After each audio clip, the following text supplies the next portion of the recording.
the creative cradle, Africa, the creative cradle. My gosh, on this panel you have Kwaku Mandela, as well, of Global Citizen. Probably one of the largest voices in the world, music, our universal language. But I approach this with you with some humility in many ways, as we have Zinga coming here to moderate this panel. I was not born in Africa, but both my parents were African, and I've laid my blood and my soul into the soil. I often say I buried my heart in Karamoja. And it is a great honor to see you all coming here together for this incredible panel, because I believe Africa, with its youth, represents the future of humanity. And if you can see it, like truly see it, then it is coming. So Zinga, do we have our panelists with us? I'm very happy to introduce for the last panel, Zinga. Thank you so much for this evening. Thank you so much to everyone who is in the room, sticking around, paying attention for the most part. We really appreciate it. As Solomon has said, the next panel is about the creative industry. We know that other countries like France see such a large contribution to their GDP from the cultural economy. People having this fantasy about what it's like going to France. Africa is so rich in culture, music, and art. And I'm so, so pleased to ask my panelists to make their way to the stage. Thank you so much, Solomon. I'll see you shortly. Thank you so much. Thank you. All right, on this panel, the Minister of Art and Culture and Creative Economy of Nigeria, Hannatu Musawa.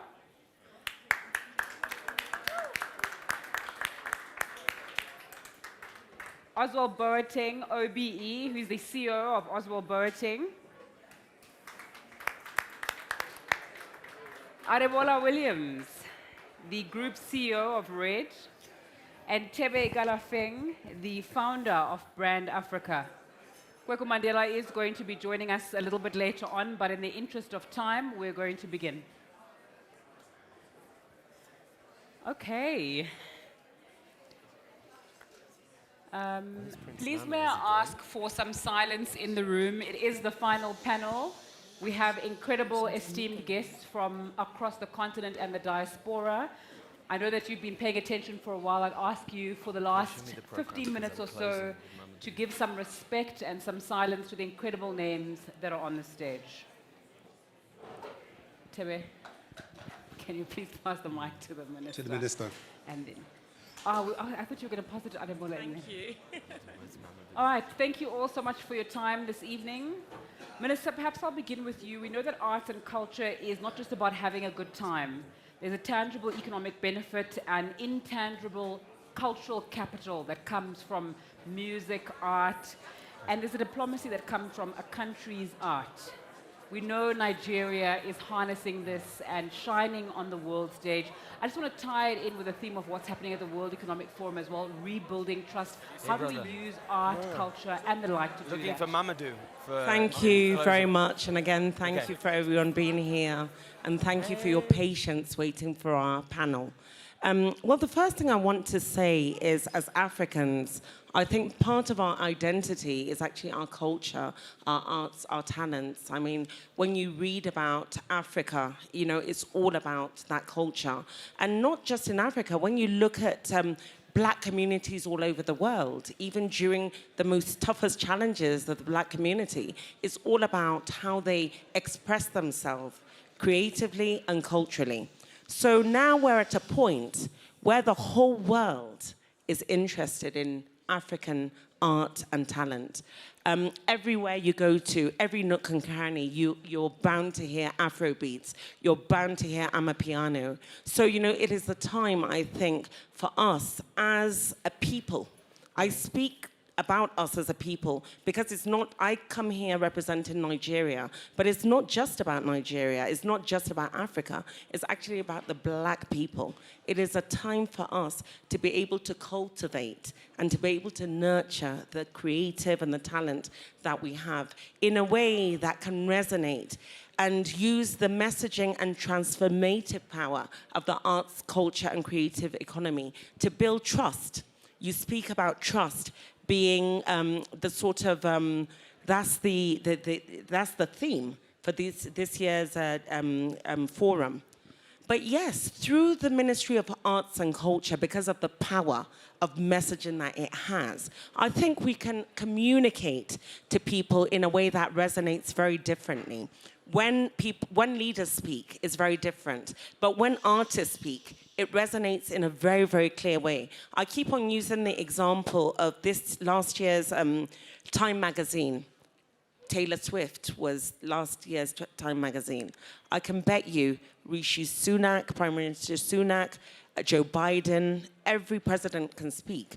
But once someone like Taylor Swift speaks, the power that it has in her, and for me as a Nigerian, there's a statistics that says 1 out of every 4 African is a Nigerian, and 1 out of every 5 Black person has Nigerian descent or something. And I look at that and I see a power in that. We want to take the stage, the world stage, and see what we can through this transformative power of this industry, to see how we can bring our people together, to teach the world about who we are as a people. So yes, we talk about building trust. This we can do through this creative industry. And we can do that by having transparency and accountability. For us, for example, in Nigeria, we're trying to build the industry in a way that gives securitization, things like IP, things like infrastructure. These are things, because this is a very new ministry. And the first time in Nigeria, the president saw it fit to build a whole ministry that was structured clearly on this industry, because he knows the power of this industry. So I know, where we don't have much time, but I just want to reassure everyone here and everyone who has access to see what we're talking about, that the creative industry, not just in Nigeria, in Africa, is ready to unite the world and to speak to the world in a different kind of way. We want to reposition ourselves so that we have a different narrative. We want to use the creative industry to teach people who we are as a people, to reconnect and to build the unity that our forefathers always knew as Black people and as Africans. So I hope I continue to have time to speak about all the wonderful initiatives that we're going to do as a ministry, and our vision to try to reconnect with our African brothers from one country to another. Do a tour whereby we can reconnect through the creative industry, because despite everything that is happening in the world, is through the creative industry that people find one voice, through songs, through art, through fashion, through just being creative and talent. This is the one language I think we all speak, and we want to harness that in a way that will rebuild trust and give the sort of messaging that will help us recondition people's mind about things like sustainability and climate change. So thank you for that. Thank you. Thank you, Minister. Adebola, I'd just like to pick up on a point that the Minister made now. What's the intersection of politics and arts and culture, particularly in an African context, and how best can we use that? Interesting. So art and governance, intersect in many ways. There's usually a trust deficit with governments, not just in Africa, but around the world. Mm-hmm. And there is always a close tie of trust between art and the people, because the people are art and art is the people. And so the people find their expressions and their identity in culture and through their cultural ambassadors. And so every now and again, government must pay attention to its creatives, to its ambassadors, and engage them in a way where they can help them build trust for governments who really do care. I was in Rwanda over Christmas, and there was Move Africa by Global Citizen, which was supported by the Rwandan government, and which, they're speaking to the Nigerian government now, and the minister is passionately trying to bring them. And, when the president brought Global Citizen, the idea was to bring these ambassadors, these artists that the people love to hear and see, as a medium to further connect himself to the people. So surely, artists, creative ambassadors are key for governments to build trust. But the other thing they do is that they are key to build trust and be a connection to the world. They make the world feel familiar with your country. So if I play a song here now, and it may be a Davido song or Buga by Kiss Daniel, and the whole room bursts out and they are dancing, as a Nigerian, they see me differently because they connect to me through songs. So governments also need the creatives to be their ambassadors for foreign direct investments in Africa, or on the global community to help with peace and other issues like climate change and so on and so forth. Tebe, you are an expert brand builder, passionate about Africa, have been before it was cool, and have seen so many countries on our continent. We're speaking about a lot of intangibles right now, but practically, what's the value that we could be harnessing about African art and culture, not just for ourselves, but for global consumption, like in this room today? I'm so glad you started with that. If you look at Africa's share of the global creative revenues, we're only 3% over the $3 trillion value of the creative arts. So you can see that we are actually not even a player in the space. And I know this for sure because when you look at the study that I've done for the last 13 years, Brand Africa, Africa's best brands or the most admired brands, 80% of the brands are non-African because us Africans do not have a confidence in that which is ours.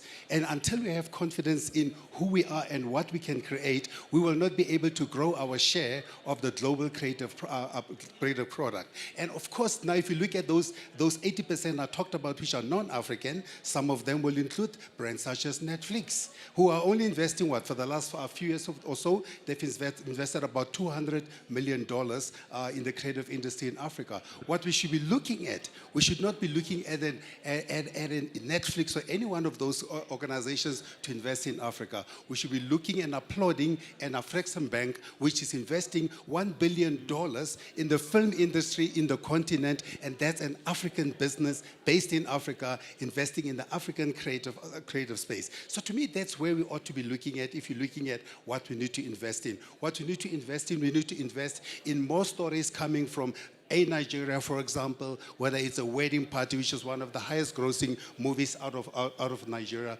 What you should be investing in, in fashion that is inspired or made in Africa by people like our brother Oswald Boateng here. We should also be celebrating and be at peace that you can look like Oswald or you can look like Adibola, and both of them are beautifully African at any point in time. Because a lot of times, a lot of us, we think that if we only look like Oswald, that's when we have arrived. But we actually have arrived whether we enter through like Adibola or whether we enter through Oswald, because the beauty of our continent is the diversity of our creativity. And whether it comes to the food and all those, and perhaps I'm a bit more fortunate that I've been to every single country in the continent and every single island, so making up all the 60 countries, including the ones which they still don't want to let go, St. Helena, Reunion, Mayotte, and the Canary Islands where I was last one. So until we get to that point, we'll never be able to share in this. And until we start celebrating a movie like Tarzan and Wakanda, we will never ever be able to celebrate our own movies which talk about witchcraft and all those things, because that's part of our culture. We're stealing somebody's wife and all those things. That's who we are. I mean, what I like what Professor Zeksim just said about many of these movies out of Hollywood. And he talked about the Tarzanization of Africa. Because if you look at movies like Tarzan, they have this crazy little scrawny white man who comes into Africa and beats the living hell out of Africans who are scared of him, and we call that a hero and we celebrate them. And it's what the Guardian said, and it's what the Guardian said, it's about us as Africa being seen as this white man coming to save Africa. Africa is only going to progress when Africa saves itself. Fantastic. Also, if we're talking about building brands, you are one of, I would say, the most famous Africans that we've seen, not just for this decade, the decade before. You are gold standard when it comes to how men aspire and people aspire to dress. Talk to us about how you build a brand. I know some people don't like being referred to as a brand, and the lessons that we can learn in this room as Africans to really go into global spaces and succeed and be consistent in that success. I need to reclaim my time. You told me 30 seconds and everybody's doing two minutes. No, I'll definitely do 30 seconds, that's for No, sure. we need you to do 3. Because we were discussing jollof rice and I didn't want to get into that. So, in the VIP room, so we won't get into that. But no. I think the key for building a brand, and let's say if you're from the African diaspora, is to work out the why. You know, I don't create without purpose. That's always been the intent. And, you know, starting off in the UK in the time that I did, which is in effectively the late 80s, you know, and growing up in the 60s and the 70s in London, you know, being a man of color was challenging. So the key was, how do I create a voice for someone who looks like me in that world and still keep my tradition as an African? And so what I did is I created a blend of communication. So color was something I came very well known for, and color was one of the symbols of my continent, right? But I put it in a language that everyone could understand. So it's all about creating purpose around what you do and what you, how do I put, because, you know, when someone says, oh, what does it take to build a brand, it's quite a complex answer. Because, you know, right now, you've got the creative minister here. You know, there's a lot of funding required. You know, there's a lot of infrastructure required, right? There's manufacturing, there's financing for the manufacturing, it's advice on how to set up your company. Because when you're a creator, you just want to create. You don't want to be dealing with all the nuts and bolts of business. But in the case of myself, I had to learn through trial and error. And so I think the reason why I've been able to succeed is because I think just as a creator, I made sure that I created things that people would love and appreciate. And it has resonated that, and that's really what led to my success. All right. Thank you so much for the brevity of all our panelists. We are going to wrap up the panel. I'm going to start from you, Tebe, and end with you, Minister, in a sentence or less. What needs to happen to really make sure that conversations like this and the state of the African creative industries really is at a level, Tebe, where we're competing on a global scale in a meaningful way? A sentence or less, no? I'll just do a word then. I think what it requires Africans to look in the mirror every day and look at who it is that who's looking at them, because the person that's looking at them, that's their customer. And if they have confidence in that person, they'll be able to build this industry. Thank you. I think as Africans, we must stop seeking permission and just focus on action. The world has realized that we are the cradle of culture. Culture is the soul and the source of human existence, and they are demanding for us. In 2022 alone, African music was streamed 13 billion times on Spotify alone. Yes, you can give African music a round of applause. And so, but the question is, if we're only making barely 3% of the global GDP, then where is that money going?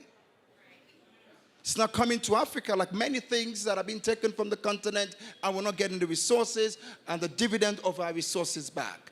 And so we as Africans and friends of Africa who are in the room need to operate in a new order of engagement to ensure that the returns that Africa deserves truly comes back home. Thank you. Thank you, Adebola. You can get time.